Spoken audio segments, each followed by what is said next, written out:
Hello YouTube, today we're going to be installing a ceiling fan. I've already installed 3 of them, one more to go. Like most of these things that have several parts and you have to assemble it, it seems like they use Google Translate from Chinese, and I know that's not a language, to save your comments, from Chinese over to American and or English. So I'm going to show you after 3 of them how I found out the easiest way to put this together. First thing is going to be the mounting bracket. The installation instructions, they have for wooden ceiling and a concrete ceiling, but it's not what it is here, at least in my case. I had existing ceiling fans, so I have a ceiling fan box already in there. Only thing I needed was the screws to attach it, but that's the only thing it didn't bring. Because of the large size of those holes you see there in the center, out of those 3 holes you see there, I chose to also, oops, if this will focus, purchase a washer, okay, and I purchased these very long screws.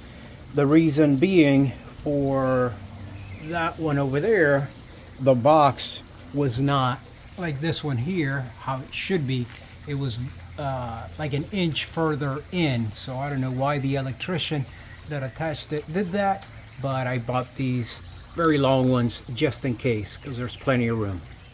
So in my case, again, I got these 10-32 screws or bolts, depends how you see these. To me, they're screws because of the shape, but they're really also bolts. So, and again, I got them that long. As you can see, I will not need them to be that long. It could have been, for this specific box, 1.5 inches shorter. I chose, in my case, to get 3 inches. You do not need them that long. That right there will show you where they go in, but they actually screw in right there. Okay, so yeah, it's gonna go right there, one there, and this is pretty much all you need. So again, I would say 1.5 inches long for most people should be enough. So again, I wanted to show you, this is what the fan brings. So you would drill whatever that is. If you need if you don't have the instructions and you need it, let me know, I can get it for you. Or if it's in wood, you would use these. But again, I have the electrical box, so I needed what I showed you. Okay, so this is the setup there. Next, I would recommend backing these 2 up as much as you can while they're still attached. It's going to make it a lot easier once you put what I'll show you here in the next couple of steps. Okay, here's where it starts getting the instructions really weird as far as how to proceed. I found out after the first one, again, 3 so far, this is my last one and the 4th one, to put it all together before doing this and attaching that, blah blah blah, as they try to explain there. So how you do that, you know, you grab this right here, you put this here, which I won't give you the proper, the canopy they call it. Then you put next this piece right here, which is not even shown here, and they call that, actually I don't even see it. So yeah, you don't even see it there. They just show you this, the rod, and this. They don't show you this. After the first one, I found out, you know, this was a leftover part, so of course really easy, found out where it went. It goes next, and then you get this number 7, which they call the yoke cover, okay, right here. Then you have number 8, the motor house. Then you have, of course, number 9, which is the actual motor. So take a look at that. That's what it should look like. You can put all this together, okay, before putting it up. Of course, make sure that's there if it didn't come already attached. And then you want to tighten these two as you'll do on these others up here soon, just a little bit each. So tighten that a little bit, then tighten that, and so on, so it'll be even. Then you want to bring this yoke cover down. You want to bring this down, so you can bring this down. And let's see if the flash will turn on. You can work with that. Next, I would recommend removing these 3 stickers because they'll be showing. That's after removing the stickers. Next, pay close attention here to that groove right there. It's only on one side because you're going to need that to align that. So once you hook it up there, this will not be able to turn. After you put it in here, I don't know if you can see in there. There we go.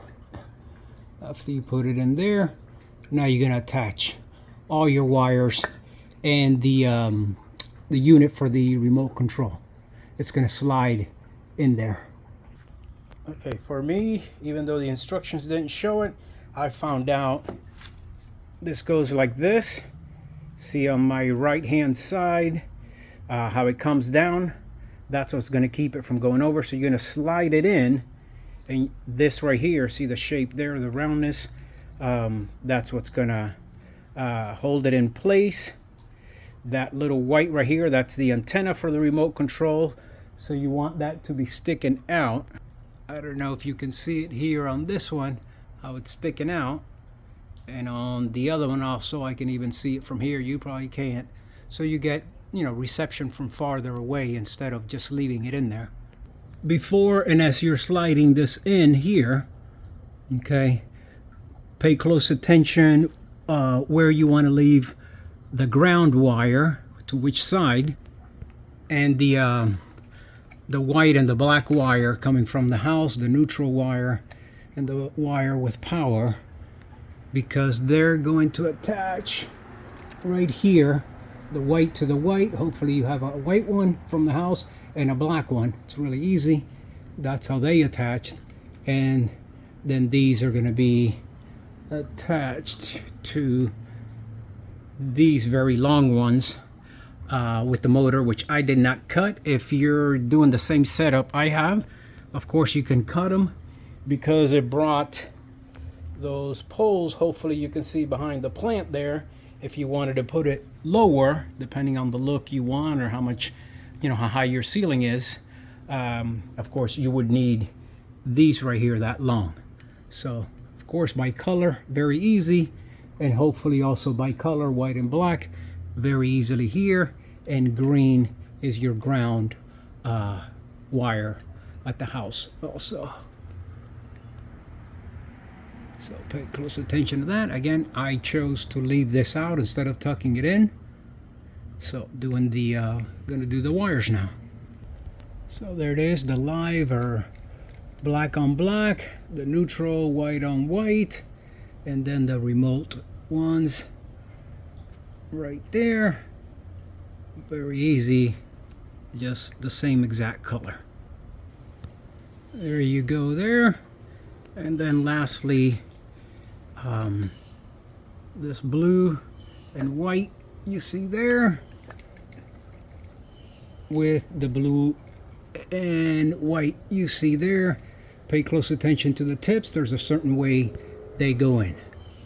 Next part is a little difficult unless you want to tie all this together, or of course if you cut these specifically, these wires, and made them shorter because you're not going to use one of the down rods, but the thing is you're going to tuck all that in and be able to move this up and turn it and lock it in with all the wires being here in the center and getting cramped as you do that. I haven't tightened it down just to show you, but this is what I'm talking about. So now with a screwdriver or something, I'm going to push this so that circle up on the top as I tighten these right here, and this moves up, it won't cramp those wires. Okay, so I chose to make it easier. Just gonna shove them on each side. The blue and the white on one side and the switch on the other side. That way I won't have that issue down here. Yes, a lot easier. Next, if you have a short little screwdriver or this type right here, it's going to make it a lot easier to tighten these. Again, I would recommend going a little bit on each side. That way it goes up straight. Next, I would test this. You know, do this, make sure that groove I showed you earlier is in the right place. And of course, this is okay to move like this, but it should not be able to move sideways. Take a look around, make sure you're not crimping that. It landed on the right place. Again, I would recommend for longer range, let's say you wanted to be way over there and control it for somebody that's here, etc. You can do that, and that's it for this step. Oh, now of course you put this up that they didn't have in the instructions, so it can go up. I chose to push it all the way up so it's nice and tight. Next, you're going to attach the blades. Pretty easy, 3 blades, and it tells you right there, this side up. In some of the other fans, it doesn't seem, oh yeah, even on this one a little bit. The holes, or I should say the gasket, tape, whatever you want to call it, right here, it's not perfectly aligned with the holes. So before trying to put the blades on, make sure that it lines up. Like anything that has more than one bolt or screw attached to it, don't tighten one all the way. Always try to even them together so that this is nice and flush right there and perfectly balanced, and you don't have any issues with balancing. Next, you're going to want to remove these 3 screws in order to put the light on. So with the 3 screws that you just removed, you're putting the light on. Be very careful, do not tighten them very tight, because it's plastic right here where they're attaching to the unit above, and it will crack the plastic. And next, as I'm sure you can tell, you want to go ahead and plug this in right here. Like that. That's how you plug the light in, as I'm sure you can tell by just looking at the clip. And lastly, if you look at the cheap little light cover, you can see this right here will go into these 3 grooves right here, and just slides in and turns like just like that. You're done. Now check to make sure it works. The light, it works, and the fan takes a couple of seconds to turn on after you press the button. Then there it is. If this helped you out, please like the video and subscribe to the channel so you can always find out about everything around the house to repair certain cars. At this moment, a Nissan Altima, a Jeep Wrangler, a Ford F-150 4x4, and new to the family, a Challenger 392. Also stuff for the pool. So subscribe to the channel and share with anyone that you think this might help. Patriot Marine signing out.